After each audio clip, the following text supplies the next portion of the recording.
Homemade crackers.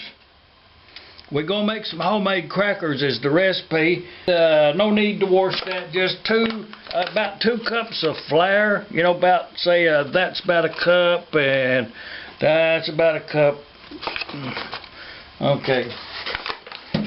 A couple of cups of flour, and about a half a spoon of salt and a half a spoon of sugar to go in there. A good homemade cracker just can't be beat. We got that room temperature water on standby.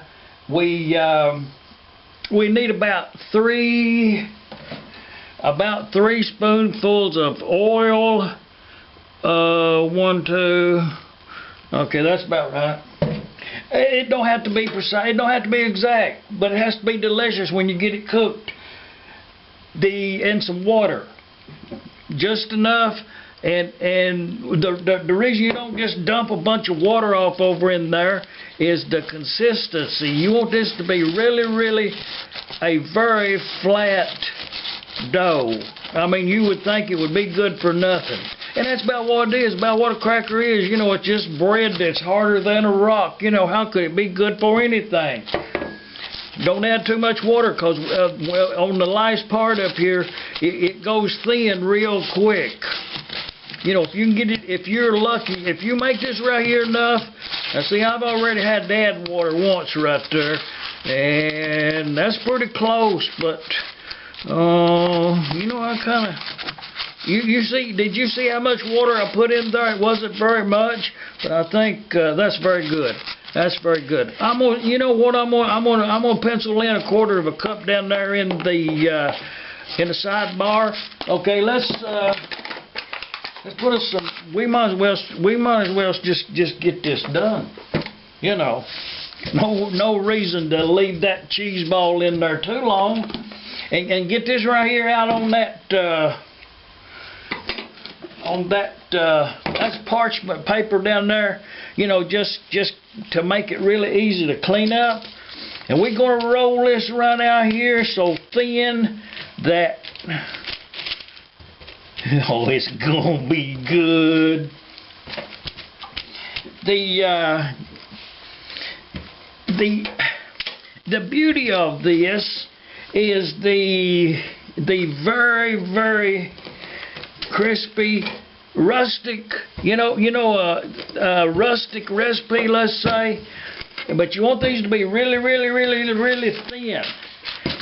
Like a kind of picture you a saltine or something. If it's too much, roll it up there, and we'll unroll that right there as we go, because we want this to be thinner than what it is.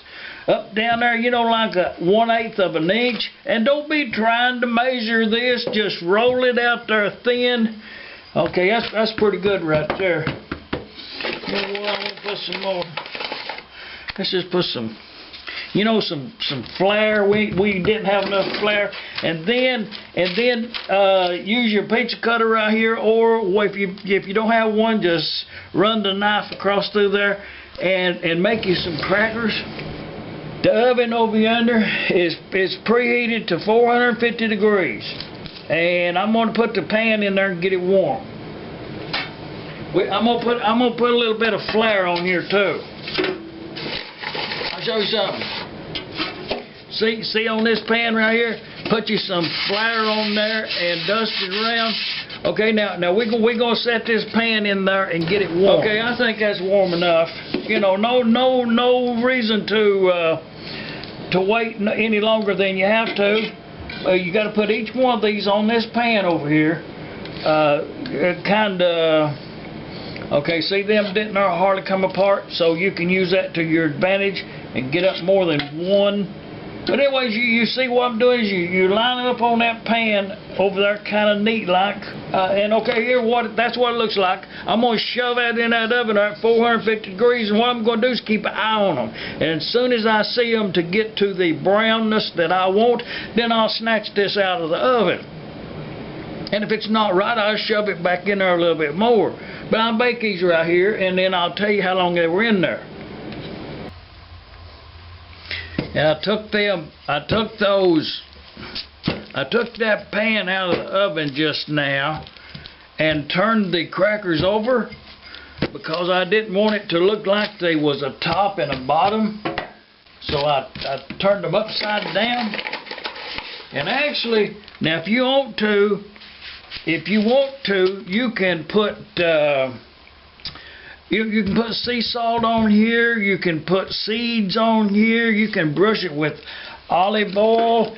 There is a numerous amount of things that you can do at this point to change the flavor of these. Little olive oil, nuts, caraway seeds, whatever kind you want. I'm gonna make these a little bit bigger.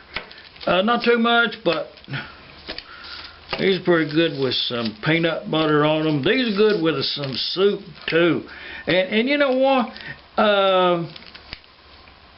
It's worth it. It's worth it. Take my word for it. It's worth it. But even just a simple salting on top will it change the flavor. Garlic powder. There's a little paprika on there. We don't eat enough paprika, but you get the point here. Okay, let's get that pan out of the oven and look at them. Okay. That's straight out of the oven, and it's hot too. Let me tell you, that's hot. But then I turned them over, so this side over here is equally baked as that side is. I've been in there about, I'm going to say about 12 minutes on these. Those down there are really good. Oh, yes. Let's plate that up. The cheese ball and the crackers, homemade here on the east coast of Arkansas. The decoration, and I should have put this on that before I put it in the refrigerator, but being what it is, you can put that right down in there, and that right there is like a cherry and whatever was I put in there, a blueberry, put them in there.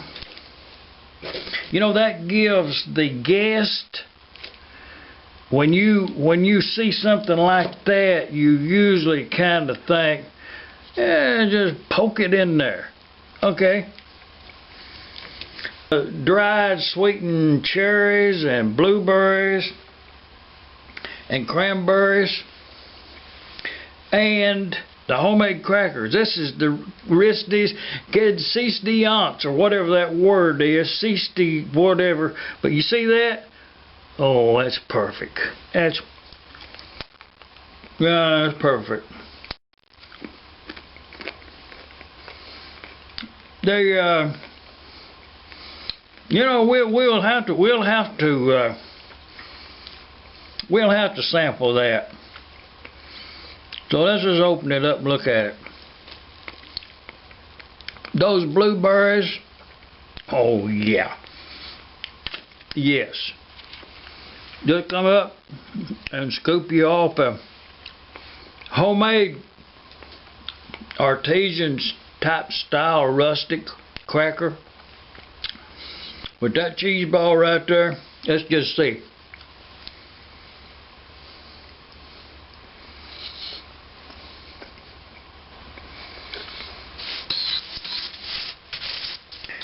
And so good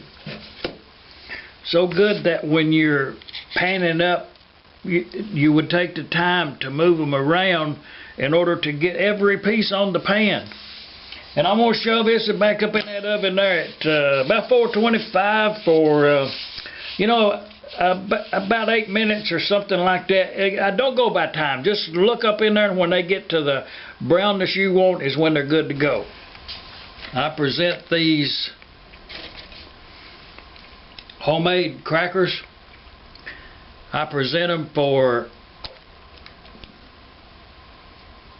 a show and tell as to how easy, in just a very short amount of time, with a minimal amount of ingredients, ended up with a very, and I did bake these a little bit longer as compared to this first batch. I did bake them a little bit longer.